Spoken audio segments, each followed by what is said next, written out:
Hi guys! So today is the day that we're actually going to get the dog to search for the scent, which is really exciting. We've spent this time working on our indication and now we're ready to start explaining the search element to the dog.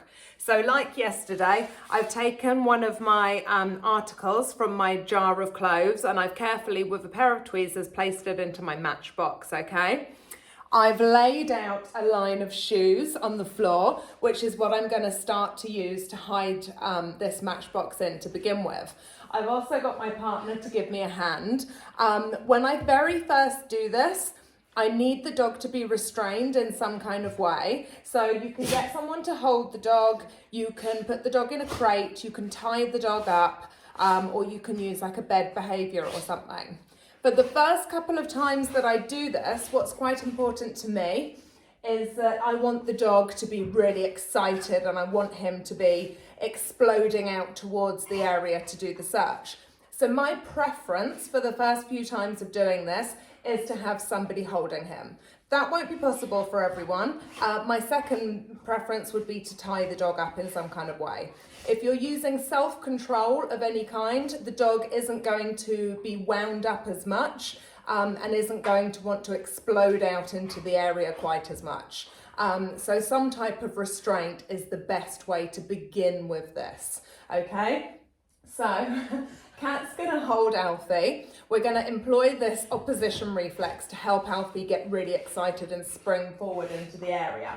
So when she's holding him, she's not going to be like, you know, oh, you know, be nice, be still, you know, you must stand nicely. The aim is actually we want him pulling. So she's going to hold him in such a way that when he pulls, she's going to go with him a bit like, oh, you're strong, you know, you're going towards, because we want him to be feeling powerful and strong and ready to explode into the area. Okay, so the first thing I'm going to do is I'm going to ask Kat to hold Alfie by the collar. And to begin with, I'm going to take this matchbox up to Alfie and kind of goad him with it a little bit.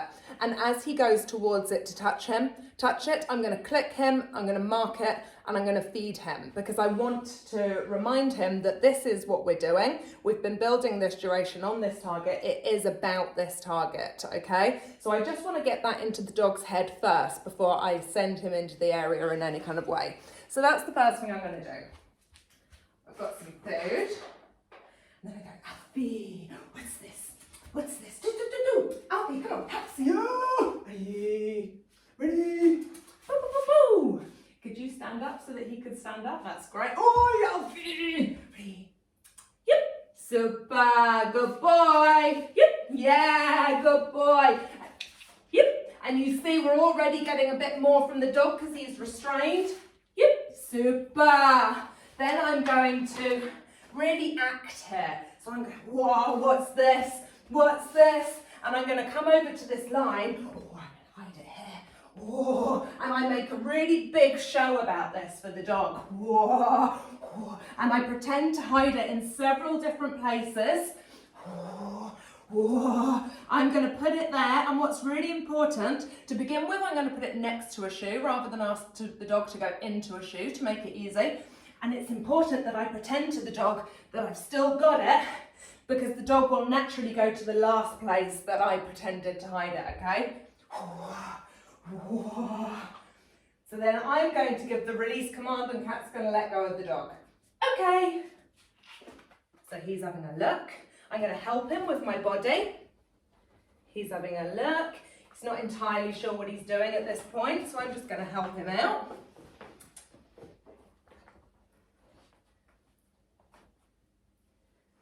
And I'm going to try not to let him get stuck. He thinks it's about walking on them.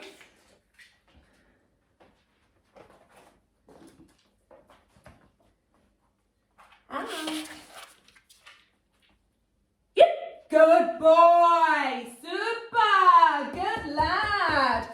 So I did not ask for a proper indication there. I'm trying to explain to the dog at this point that it's about finding this thing. So the first time you do this will be the most difficult. They don't really know what they're doing. The second he put his nose anywhere near it, I clicked it.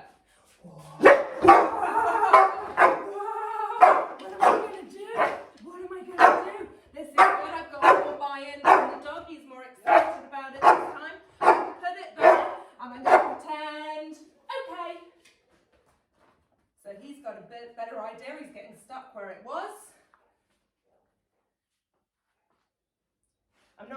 and get stuck, I'm going to help him with my body at the moment. He's still learning what it's all about. It's not about standing on them. Good boy.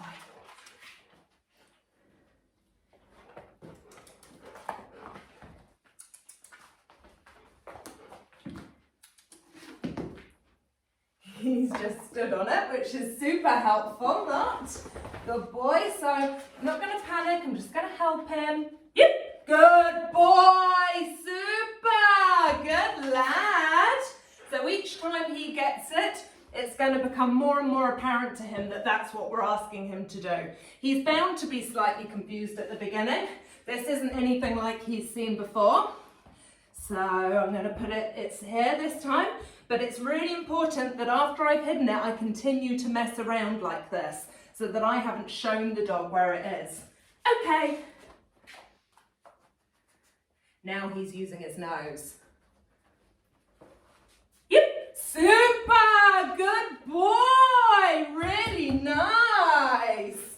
So you can see every time he's starting to understand more and more what exactly it is that we're asking him to do. There was a massive difference that time.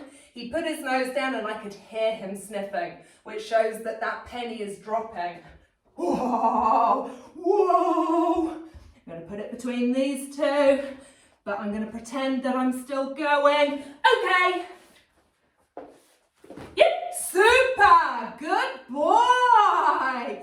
Good boy. That's it. And it's so important at this stage, in these early stages of explaining to him that he's trying to find these cloves, I am not asking for my sustained nose touch. As soon as he puts his nose on this, I'm clicking straight away, because right now my priority is this is what it's about. As soon as you find this, I'm going to click you straight away. Okay, as soon as I see that he's really got this idea, then I'll start to build my nose touch back up. Okay, so this is the really fun part, guys. Go and have a go and tell me how you get on. Cheers, bye.